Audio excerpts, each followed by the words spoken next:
So this website is called Rock Auto. Your mechanic shop is hiding this from you. First and foremost, this video is complete baloney. This is a self-proclaimed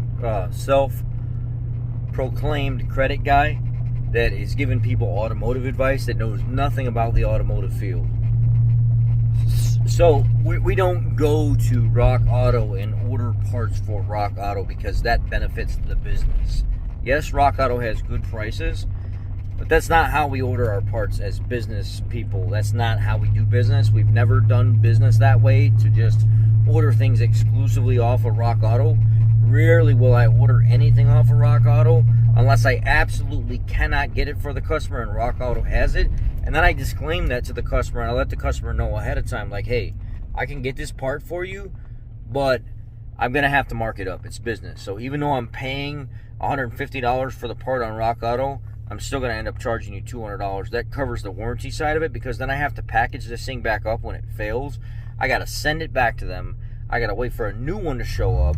I have to warranty my labor and stuff on it. Unless you just want to just pay the flat $150 and sign and waive all warranty work, it's done on this. If the part fails, I'm okay with that too. You let me know. But the way I do it is, if I order the part, it's going to get a markup. And a $150 part, $200-ish. It's normal. $190, $200. That's just how it's going to be. So a lot of the times mechanic shops will go to spots like Rock Auto and they will get parts for cheap directly from this website. Again, we don't have time to wait for parts to show up 2, 3 days, 4 days later, unless it's a specialty part that I can only get from them. And chances are, I'm getting the part at a pretty decent price anyway.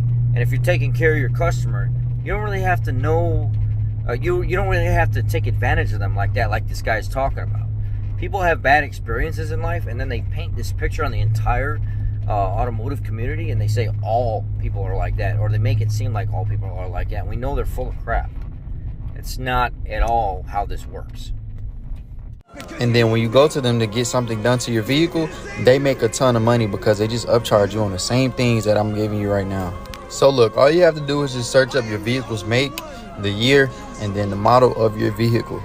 And then boom, every single part for your vehicle will pop up. And just FYI, these are not knockoff parts.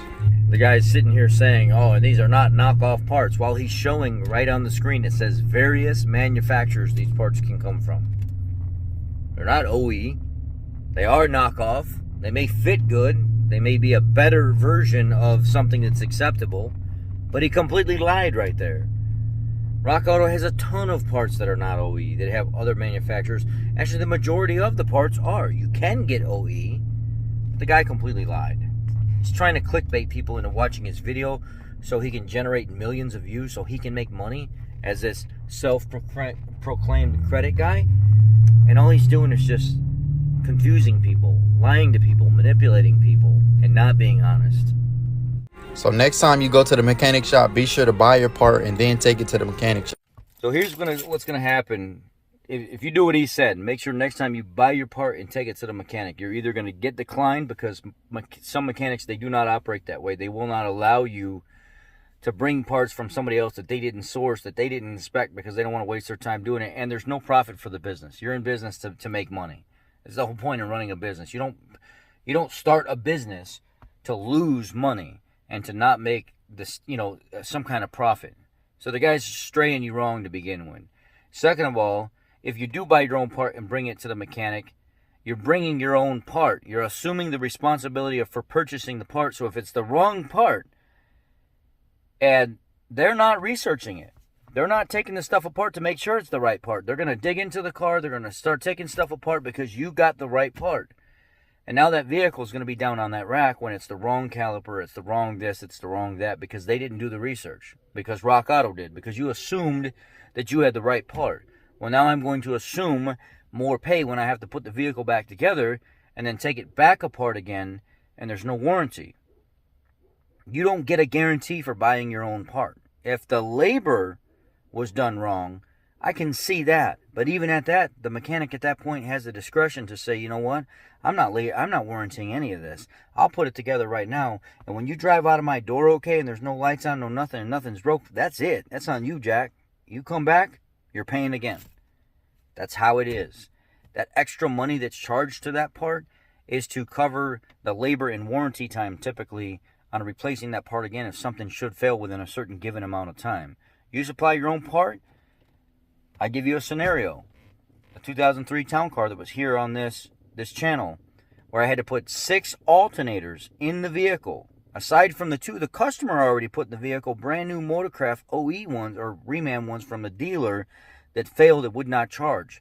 And we all know how the 2000s model Fords went, where there was like the 500 and the Taurus and the Town Car and the Interceptor. And there was like a slew of years right in there, like 2003, 2004, 2005, 2006, 2007, the GT500s. That had a problem with the charging light and the way the computer would communicate with the alternator and the voltage regulator. Can you imagine if I used that scenario that guy just used, and the customer bought the alternator from Rock Auto, how many times I would be taking it back off, downing the vehicle again, sending it back to Rock Auto, if they would even allow us to do more than 1 or 2 returns, because they don't know anything about this chronic issue with the programming and the voltage regulator. They just sell the product.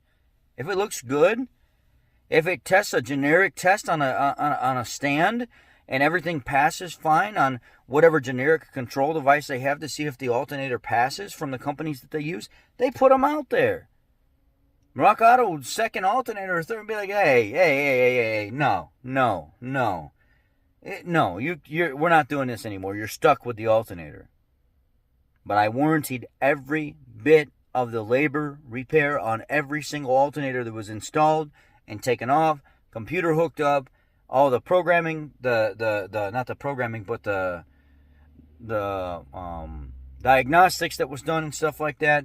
It was 1 diagnostic fee. It was 1 install fee. No matter 8 alternators total. 2 the customer already had in the vehicle that had to be proved bad before I got a good one on the 2 that he had versus, and also the 6 that I ended up with. Can you imagine using this guy's theory, going through that same process? We'd still be sitting here months later putting alternators on this car. I mean, being a little dramatic, but still, don't do what this guy says. He's going to lead you down the wrong path. He's going to set you up for failure. And you're going to create a very, very bad, poor relationship with your mechanic. If you care about the guy that's in business and you trust him, which you should be searching one out that you trust in severe situations where you can't do the work yourself, or more serious situations, I don't know what to tell you. Don't listen to these people on the internet that say stuff like this. They will get you in a bad spot. They'll get you in a bowl of hot water, and you won't be able to get out of it. If y'all have any questions about this type of stuff, let me know. And I'm not saying this to attack anybody. I'm saying this to straighten out bad information that's being put out. And this guy's video has been literally viewed millions of times. 543,000 likes and been viewed millions of times. And people are believing the bullshit that's coming out of this guy's mouth right now as a self-proclaimed credit counselor, whatever, entrepreneur. The guy hasn't even been around long enough to even know what credit is. For God's sake, but people are believing and liking and loving every bit of it. And it's, get a hold of yourself, people. Don't believe people like this, because they will set you up for failure. Who's going to take into account the time that vehicle is now down on that rack because the wrong part was ordered, because it's some kind of internal part that had to be replaced, and the customer was trying to save $400 and didn't make sure it was the right one. The mechanic already got started on the job. Come to find out it's not the right part. It's a 4-pin connector versus a 3-pin connector or whatever it is on some sensor or solenoid or something like that, because it's his first time doing the job. He can do it. He's experienced to do it, but it's his first time doing that particular job, and get it tore down completely apart. Can't put it back together. What do? Put it back together? One-time use parts and stuff like that, and then charge the customer for all the new bolts and parts and gaskets that go back together, so then he can in turn tear it apart again in the future when the right part comes in? See how this backfires? Don't do what this guy's telling you. And all the time that this stall's tied up while the right part is waiting to be brought in, do not do it, people. I'm telling you, just be careful who you listen to. Y'all have a good night.